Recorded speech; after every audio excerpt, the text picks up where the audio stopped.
नवा लाहौर मेहर सरफराज की अपनी टीम के हमरा दबंग कार्रवाई। लाखों रुपए के मवेशी जिला चिन्योट थाना लंगराना के इलाके से बरामद। SHO थाना नवा लाहौर मेहर सरफराज की अपनी टीम और खोजी राना मोहम्मद जिया के हमरा जिला चिन्योट थाना लंगराना के इलाके में दबंग कार्रवाई।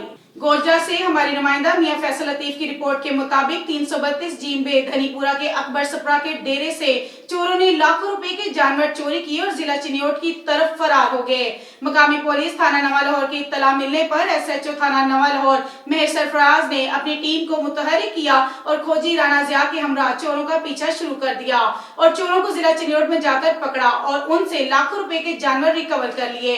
लाखों रुपए के जानवरों की रिकवरी पर मकामी आबादी ने SHO थाना नवा लाहौर मेहर सरफराज के लिए अपनी नेक तमन्नाओं का इजहार किया और मकामी पुलिस की खिदमत को खूब सराहा गया।